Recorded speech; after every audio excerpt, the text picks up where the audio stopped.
Breaking news tonight, a helicopter carrying tourists crashes into the Hudson River in New York City, killing 6 people. The video's just coming in. The moment the chopper plunged into the river, witnesses describing its blades flying off before it dropped. The massive rescue effort off of Manhattan. Tonight, a closer look at helicopter tourism. Another aviation accident today, planes clipping wings at Reagan National.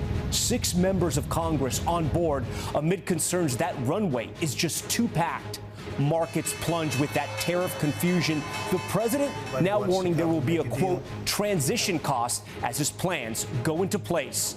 Pulled from the rubble, dramatic new video of a survivor rescued after that roof collapse in the Dominican Republic as the death toll soars past 200. Kidnapped in a U-Haul. The police chase caught on camera as they pursue a man who allegedly trapped 2 people in the back of his rental truck. The high-profile apology after this college student spoke exclusively to us on camera about a vicious rumor about her that went national. One of the big names whose platform helped spread it talks to us about why he regrets it. If you could talk to Mary Kate tonight, what would you tell her? This is NBC Nightly News with Lester Holt. And good evening. We are coming on the air tonight with breaking news. A deadly chopper crash in the Hudson River. It happened late today. A tourist helicopter carrying 5 people and 1 pilot suddenly plummeted into the water below. We're going to play for you now the moment it dropped from the sky.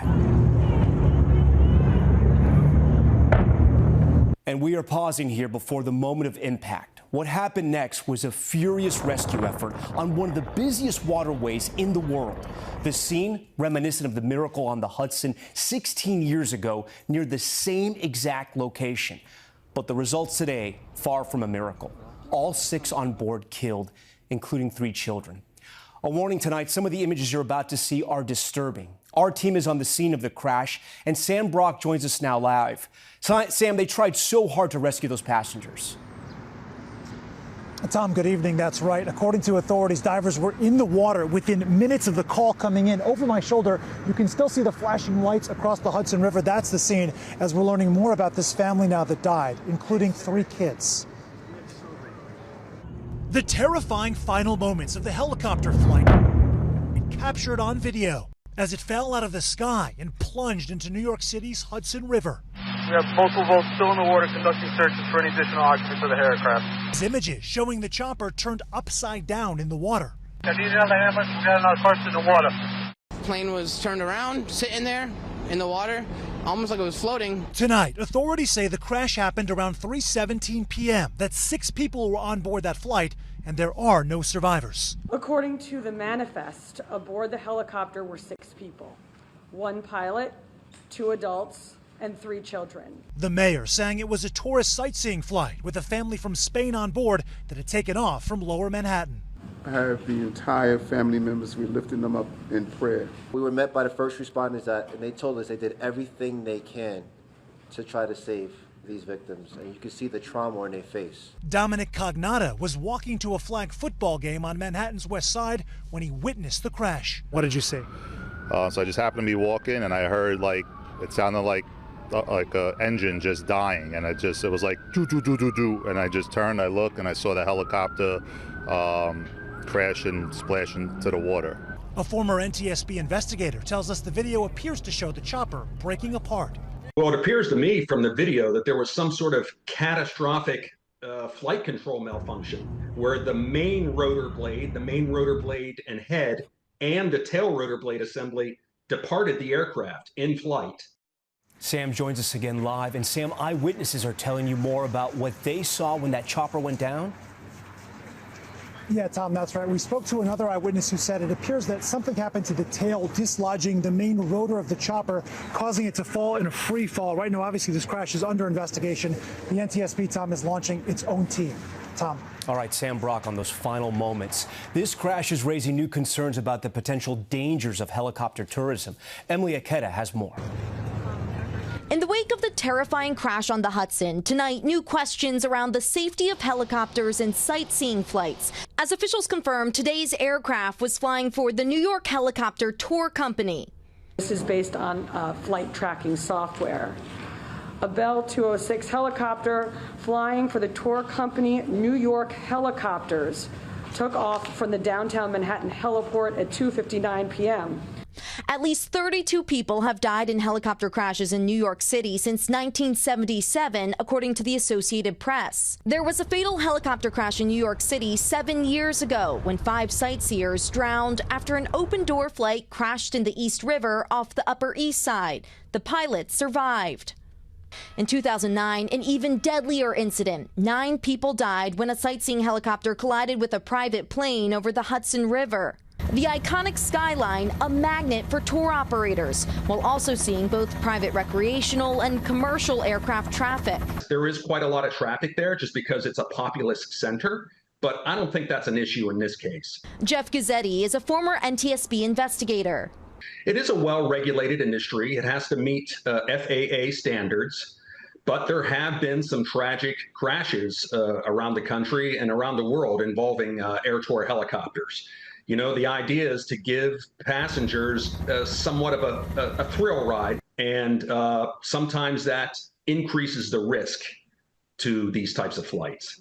Emily joins us now on set. So, Emily, we know these trips are popular. How common are these helicopter crashes? So while there have been some high-profile tragedies in recent years, experts point out that the rate of fatal helicopter accidents actually hit its lowest level last year in 25 years. Sightseeing tours making up about 15% of those crashes. Still tonight, we are seeing a renewed push from local leaders calling for a ban on non-essential helicopter flights over the city, Tom. Okay, Emily, we thank you for that. Meanwhile, the FAA is investigating another incident tonight at Washington's Reagan National Airport after 2 planes clipped wings on the runway. This comes just months after that deadly mid-air collision there. NBC's Tom Costello is there tonight. Tom, what do we know about this one?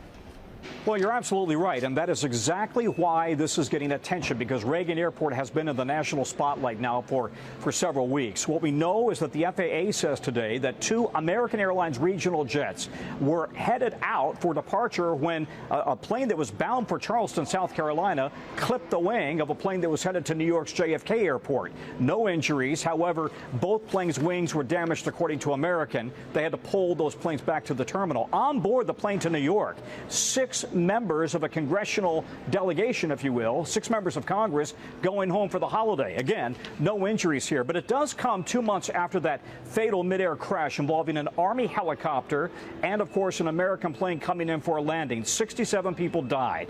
We also had a close call last month between an Air Force jet and a Delta plane, and then the FAA has come in and replaced the managers and the control tower after a supervisor punched a controller. The FAA says impact to operations here today really was rather minimal. Tom? All right, Tom, glad no one was hurt there. We thank you for that. We turn now to the chaos on Wall Street. Not over yet. It was another brutal day with some of yesterday's gains wiped out. The president today ramping up his trade war on China and warning it will come at a cost to Americans. Here's Christine Romans. Another day of whiplash on Wall Street. The Dow closing down more than 1,000 points, reversing about a third of yesterday's historic gains. It's down 6.2% since President Trump announced new tariffs last week. And today, the president hinting the worst is not over. There'll be a transition cost and transition problems, but in the end, it's going to be a beautiful thing. Just 24 hours after he said people's nervous reactions to the market prompted his abrupt pause on most of the tariffs. I thought that people were jumping a little bit out of line. They were getting yippy, you know? They were getting a little bit yippy, a little bit afraid. But tonight, investors showing they are still worried about the growing trade war with China, with the White House clarifying its tax on Chinese imports will now total 145%. Well, we'll see what happens with China. They've really taken advantage of our country for a long period of time. They've ripped us off beyond anybody. All we're doing is putting it back in shape. And today, the Treasury Secretary insisting what he sees in the market is not unusual, that allies are calling now to make deals to lower their trade barriers on American companies. We will end up in a place of great certainty over the next 90 days on tariffs. We had very good inflation numbers today. That bright spot, consumer prices fell in March from the month before, bringing the inflation rate to 2.4%, better numbers than expected. But for so many small businesses, it's the ongoing turmoil over tariffs that's having the biggest impact. Your little small business that you love to walk to, we're really going to be hurting. Kate Nelson owns the Greenwood Shop in California and on Instagram, where she sells goods from all over the world. She says she'll hold off ordering from China for now, but all other imports still face at least that baseline 10% border tax. We have Mother's Day coming up. Mother's Day for small business is basically mini Christmas. And we are all terrified that our mini Christmas is not going to happen. And Christine, I know you have some new reporting about some of the deals the president is trying to cut with these other countries. Yeah, a couple of the president's advisors saying today there are about 15 countries that have made offers. They're prepping those. They're going to present those to the president. No movement on China here. And that pause, Tom, expires July 9th. Okay, good to know there. Christine, we thank you for that. We head now to the Dominican Republic, where the death toll from that nightclub roof collapse is now more than 220. And we're about to show you some dramatic new videos of people being rescued from the rubble in real time. Aaron McLaughlin is there. Tonight in Santo Domingo, the death toll soared to at least 221 killed. The number missing unknown, and officials in charge of the recovery operation in tears. All Dominican people crying, believe me. I cry all day. Cristobal Moya is one of 189 rescued, now recovering in the hospital. He shows us this video, shot, he says, by the people who saved him, shortly after the Jet Set nightclub's roof collapsed. You see him lying face down, covered in debris, surrounded by bodies and blood. He tells us he foresaw what looked like dust falling from the ceiling. Seconds later, the entire club completely collapsed. How did you survive? When I was hit on the head, I fell forward, he says, and that saved me. Meanwhile, today, across Santo Domingo, an icon was put to rest. Famed merengue singer Ruby Perez was performing at the time of the tragedy. His daughter Zulinka was with him on stage in front of a packed audience. She says her dad was singing with his when a beam collapsed, crushing him. An image she'll never forget. Authorities here say they don't know why it happened, declining questions about the investigation, while the owner of the Jet Set says he's being transparent. Tonight, authorities say they've finished searching the rubble. A grim reality for many, still some moments of relief. But yesterday, this family discovered their loved one, once missing, was found in the hospital alive. Meanwhile, Moya shows us his injuries. God gave me a new opportunity at life, he says. His survival, bittersweet. He says 3 of his friends are still missing. Tonight, officials say of the 221 bodies pulled from the rubble, they've yet to identify 75, leaving an agonizing wait for the remaining families. Tom. All right, Aaron McLaughlin on that breaking story tonight. Aaron, we thank you. In 60 seconds, the new developments from our interview with the victim of a nasty college rumor that went national. She told me how much it hurt her. Now, the man behind Barstool Sports, Dave Portnoy, tells me why he regrets Barstool's involvement. Stay with us. We're back now with an update on a story we brought you last week. Ole Miss freshman Mary Kate Cornett told me then about the nightmare she was living after a viral rumor about her went national. Among those who spread it, people associated with Barstool Sports. Late today, I spoke with Barstool's founder. Tonight, Barstool Sports founder Dave Portnoy says he has a message for Ole Miss freshman Mary Kate Cornett. If you could talk to Mary Kate tonight, what would you tell her? I would apologize. I get why the family's pissed. I'm sad, and I wish we didn't play any part in it, and I'd apologize and say I wish we didn't. Cornett told me last week how her life was turned completely upside down over a vile rumor that spread online that she'd slept with her boyfriend's dad. I was having thousands of calls come through, thousands of texts coming through, calling me a whore, calling me a slut, telling me I deserve to die. All because of an internet rumor. All because of an internet rumor that has zero truth to it. Zero. But Cornett says it got so much worse when the rumor was amplified by popular sports talk hosts, including at least 2 personalities associated with Barstool and ESPN's Pat McAfee, who said this in February without referencing Cornett by name. This is what is being reported by everybody on the internet. Dad had sex with son's girlfriend. I'm not a public figure that you can go talk about on your show to get more views. I'm not. Sorry. Portnoy says he's worked to up Barstool's editorial standards. How did you feel about some of your colleagues, some of your employees talking about this, sharing this online on social media? Yeah, I thought they were really stupid. For me, I've been doing this a long time. I thought it was clearly a fake story. I thought we were better than that.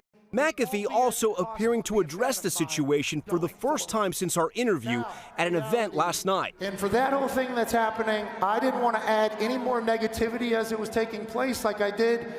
We will try to figure that out and make some sort of silver lining in a very terrible situation, so that you can have that promise from me. McAfee is part of the reason that this has been so miserable for me. He has done way more damage than he thinks he has. All for laughs and views. ESPN and McAfee have declined NBC News' request for comment. Portnoy says his lawyers and Cornette's lawyers are now in touch. I think they offered two paths, a mediation path or a lawsuit path. I think we're going to try to mediate. I don't know what we did legally wrong. That's a little different issue. Morally, we were wrong. Either way, Cornette says her life is forever changed. It's awful. It's awful. And having your life ruined by people who have no idea who you are is the worst feeling in the world. And we are back in a moment with the dramatic police chase after a couple was allegedly kidnapped inside the back of this U-Haul. Stay with us. We are back now with a wild and bizarre police chase in New Mexico. A U-Haul truck speeding through busy streets with a man and woman allegedly kidnapped in the back. Steve Patterson picks it up from there. Take over 218, take over comms. A harrowing high-speed police pursuit, tearing through the streets of Santa Fe. All started early Tuesday. Neighbors noticing the screaming, pleading, banging coming from the back of this U-Haul box truck. Police say a man and woman were helping the driver, 50-year-old Stacy Walker, clean out the rental vehicle when he suddenly slammed the rear door, trapping them inside. Regardless of how they got there, they were placed in a very dangerous situation. Responding squad cars nearly clipped by the U-Haul, running a red light at high speed. Then racing through residential neighborhoods, barreling over speed bumps, through stop signs, over sidewalks, and finally... Let's crash again. This spike. A spike strip. All tires around. But the driver doesn't stop, veering into oncoming traffic, raining debris from the truck's ruptured tires, before finally being brought to a stop. Stop the vehicle! Stop the vehicle! Are we lucky that this didn't end in a different way? Absolutely. Walker, arrested at gunpoint, now faces fleeing, assault, and kidnapping charges. While police noticed that banging from the back of the truck one last time, rescuing the kidnapped couple with just minor injuries. Saved just in time thanks to the high-speed heroics of a few good men. We're sworn to serve and protect, and I believe we did that. Steve Patterson, NBC News. And we are back now with good news about our own Lester Holt, who received the William Allen White National Citation at the University of Kansas. The award recognizes outstanding journalists, and we congratulate Lester on this big achievement. That's Nightly News for this Thursday. We thank you so much for watching. I'm Tom Llamas. Have a great night. Thanks for watching. Stay updated about breaking news and top stories on the NBC News app or follow us on social media.